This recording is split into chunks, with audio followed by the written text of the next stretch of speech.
Welcome to this video that we'll be talking about get to know this series. So this series will be about the sports that I'm going to be talking about for 2026.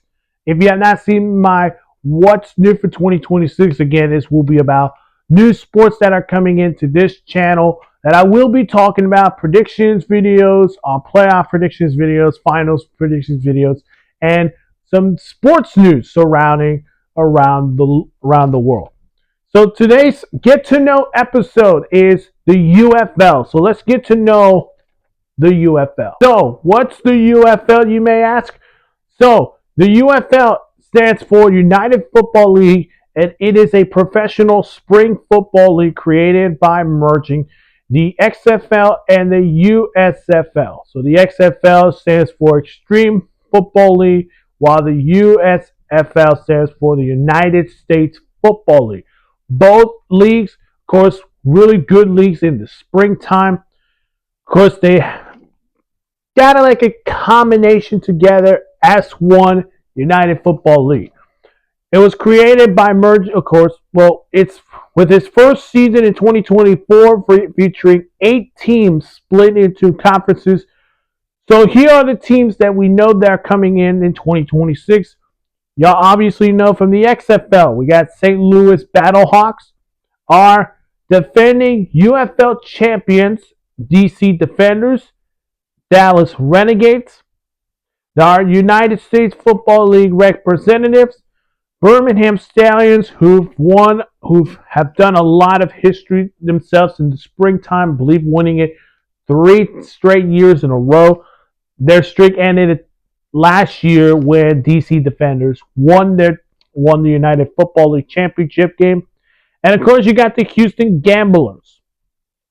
So the new teams, we're expecting new teams coming in: Louisville Kings, the Orlando Storm, and the Columbus Avatoros. So welcome to the UFL. Cannot wait to talk about your team and your coaches and players that are going to come into this team. The rules of the UFL. So this is a little different than the NFL. And the rules are a little different like the NFL. So here it is. Points after the touchdown. So there is no extra points, which is a little interesting. So for 1 point, they have to do it at the 2-yard line. 2 points, 5-yard line, and 3 points at the 10-yard line. I love that kind of rule. Overtime, alternate possessions from the opponent's 5-yard line in the best of 3 format. No kicks allowed. So no field goals. So they're just going to do a best of 3. Who scores touchdowns to win the game? Kicks allowed. Challenges is one of my favorites. This is really interesting because the rest of the rules are the same for the NFL. Of course, the kickoffs, if they kick it in the landing zone, which is from the 20-yard line all the way to the close to the end zone, that will be, you got to return that. If it touches in the end zone, that will be a touchback. But also, you have to return it. Decision either return it or touchback. But the challenges, so coaches usually do challenges. But the UFL's challenges rules is a little more different.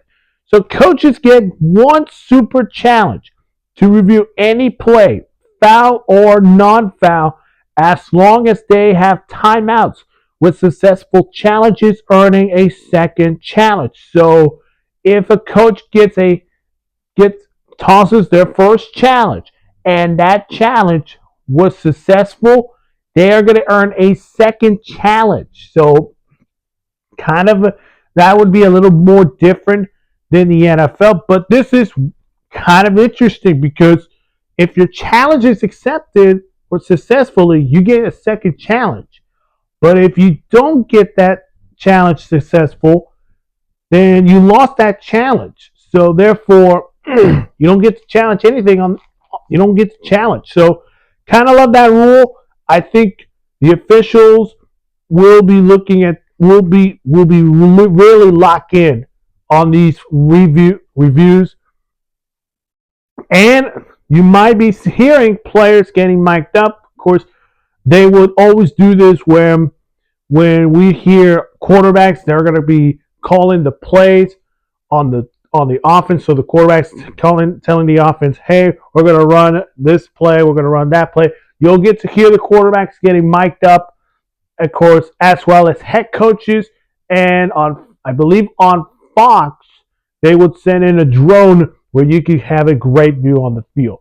So I'm excited for the UFL, which I will do a UFL predictions video for standings and for game by game predictions video, as well as playoffs predictions. And then we'll do an update video for week 1 all the way to, I'm assuming, week 8 for the UFL. And when we get to the UFL championship game, that's where I do a predictions video plus update video for the championship video and what was my thoughts on the UFL. If you have not seen my other videos, go check them out on my channel. Of course, make sure to hit the like button, subscribe to the channel. Again, get to know the UFL, and on my next episode, you'll never know what the next episode is going to be. So I hope you enjoyed this video, and we'll see you guys in the next one. Bye-bye.